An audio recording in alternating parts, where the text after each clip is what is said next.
Hello everyone, welcome to Study07 free learning platform में आपका बहुत बहुत स्वागत है। दोस्तों, आज अपन काश युग की बात करने जा रहे हैं। इससे पहले हम लोगों ने प्रागैतिहासिक काल में पाषाण काल को बहुत ही अच्छे से पढ़ लिया है। पाषाण काल में मध्य पाषाण काल, उच्च पाषाण काल, निम्न पाषाण काल और ताम्र पाषाण काल और दक्षिणी भारत का महापाषाण काल को अपन बहुत ही अच्छे से पढ़ चुके हैं। और आज अपन बात करने वाले हैं कांस्य युग की। चलिए दोस्तों, शुरू करते हैं। शुरू करने से पहले दोस्तों एक छोटा सा निवेदन है कि अभी तक आपने हमारे चैनल को सब्सक्राइब नहीं किया है तो जल्दी से सब्सक्राइब कर दीजिए। तो चलिए शुरू करते हैं कांस्य युग, ब्रॉन्ज एज की। कांस्य युग की बात करें तो तांबे और रागे से एक मिश्रित धातु बनाई गई जिसे अपन कांस्य की धातु बोलते हैं। यह युग पाषाण काल और लौह युग के मध्य का समय माना जाता है। ठीक है दोस्तों, इसमें तांबे और रागे से एक मिश्र धातु बनाई गई जिसे अपन कांस्य या ब्रोंज बोलते हैं, इसलिए इसे कांस्य युग की सभ्यता कही गई। दोस्तों, आगे इसकी सबसे पहले जानकारी की बात करें तो 1826 में चार्ल्स मैन ने सबसे पहले कांस्य युग की खोज की।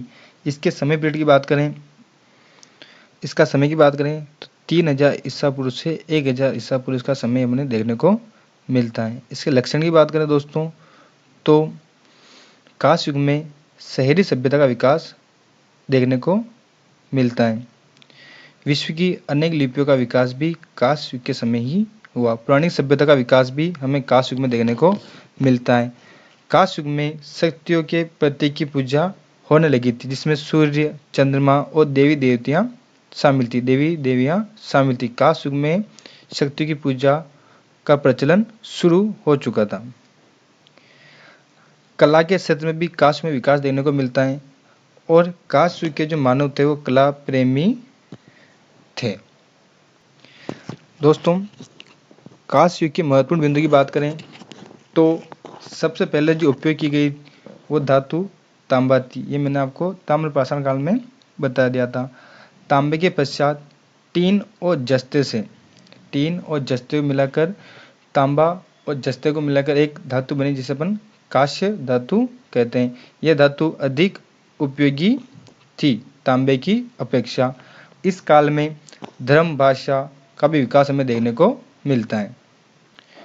दोस्तों, आगे कांस्य युगीन सभ्यता की बात करें तो उस समय विश्व में अनेक सभ्यताएं फली फूली, जिसमें मिस्र की सभ्यता, चीन की सभ्यता, मेसोपोटामिया की सभ्यता और सिंधु घाटी की सभ्यता कांस्य युग में फली फूली। इस समय शहरी सभ्यता का विकास भी हो चुका था। दोस्तों, आगे इन सभ्यता के बारे में अपन चर्चा करते हैं। दोस्तों, अगर हम मिस्र की सभ्यता की बात करें तो ये नील नदी के आसपास फली फूली, इसलिए इसे नील नदी का वरदान भी कहते हैं। यह विश्व की सबसे प्राचीन सभ्यता मानी जाती है। इस सभ्यता के समय लेखन कला का विकास हमें देखने को मिलता है। कांस्य युग में लेखन कला का विकास हमें देखने को मिलता है मिस्र की सभ्यता में। इस समय पंचांग का विकास भी देखने को मिलता है। चिकित्सा पद्धति का विकास भी इस समय हो चुका था। कांस्य युग में मिस्र की जो सभ्यता थी उसमें चिकित्सा पद्धति का विकास में देखने को मिलता है। पिरामिड का निर्माण आपने देखा होगा, पिरामिडों में मम्मी को सुरक्षित रखा जाता था, तो यहाँ पर हमें शवों को सुरक्षित रखने और पिरामिड का निर्माण भी हमें देखने को मिलता है। घड़ी का विकास भी हो चुका था। दोस्तों, ये शवों को मम्मी के रूप में सुरक्षित रखते थे, तो इससे पता चलता है कि यह पुनर्जन्म पर विश्वास करते थे। आगे दोस्तों, चीन की सभ्यता को देखें तो ये विश्व की दूसरे नंबर की प्राचीन सभ्यता मानी जाती है। ये हवांगो नदी के आसपास फली फूली। ये विश्व की दूसरे सबसे ज़्यादा प्राचीन सभ्यता है। पहली मिस्र की थी और दूसरी चीन की सभ्यता विश्व की प्राचीन सभ्यता मानी जाती है।